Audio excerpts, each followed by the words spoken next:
Di atas permukaan laut yang tampak tenang, ada sebuah kekuatan raksasa yang sedang menunggu untuk lahir.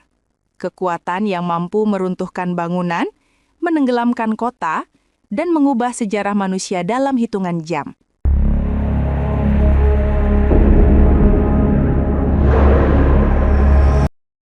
Bantu like, komen, dan subscribe channel kecil ini ya.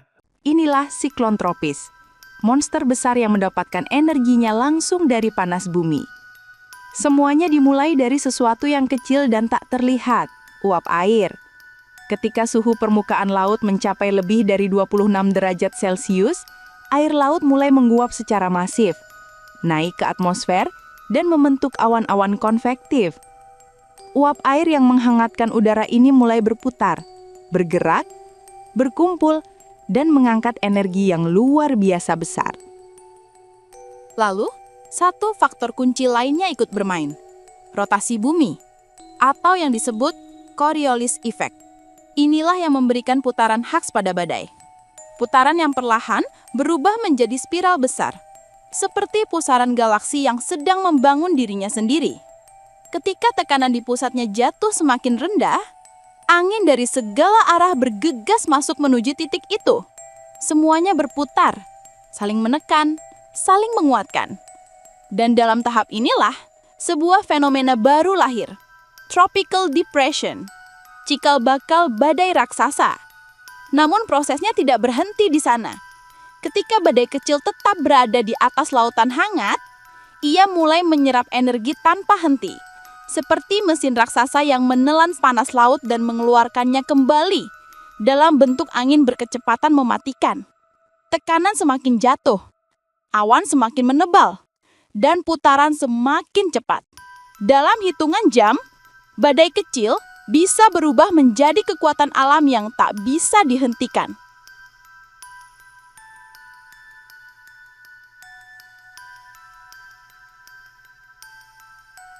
Inilah yang disebut siklon tropis, hurikan, atau typhoon, tergantung di mana ia lahir.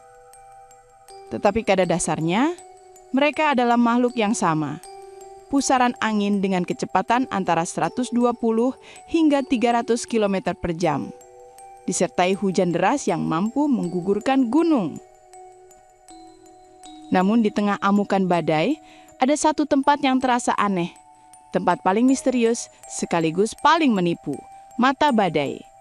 Disinilah angin hampir tidak berhembus, langit bisa tampak cerah, dan suasana terasa seolah badai telah berakhir. Padahal, ini adalah ketenangan yang mematikan. Sebab saat dinding mata badai berputar lagi ke arahmu, kamu akan memasuki fase paling ganas dari badai tersebut.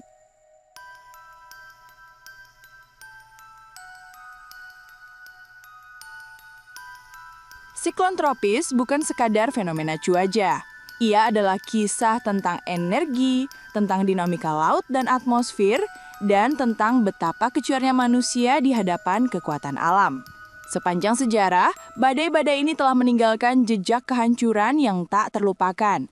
Pada tahun 1970, siklon Bola menghantam Bangladesh dan menewaskan lebih dari 300.000 orang. Tahun 2008, siklon Nargis melanda Myanmar dan merenggut nyawa ratusan ribu penduduk. Dan pada 2013, dunia menyaksikan kedahsyatan Topan Haiyan, salah satu badai terkuat yang pernah tercatat, dengan angin yang mencapai lebih dari 300 km per jam. Namun di balik bencana itu, ada juga nilai ilmiah penting. Para ilmuwan mempelajari struktur badai, mengembangkan sistem peringatan dini, dan memprediksi jalurnya dengan teknologi satelit dan superkomputer. Berkat itu, jutaan nyawa telah diselamatkan. Tetapi ada satu pertanyaan yang hingga kini terus menghantui kita. Apakah siklon tropis akan semakin sering dan semakin kuat?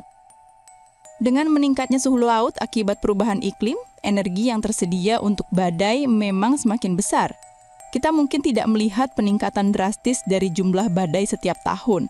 Tetapi kita melihat satu hal, badai yang terbentuk cenderung menjadi lebih intens, lebih cepat, dan lebih mematikan. Dari laut tropis yang tampak tenang hingga angin yang mampu menghancurkan apa saja di jalurnya, siklon tropis adalah pengingat bahwa kita hidup di planet yang penuh dinamika. Planet yang terus bergerak, berubah, dan kadang mengamuk dengan kekuatan yang tak dapat kita hentikan. Yang bisa kita lakukan hanyalah memahami, memprediksi, dan siap menghadapi ketika monster yang lahir dari laut hangat itu kembali bangkit.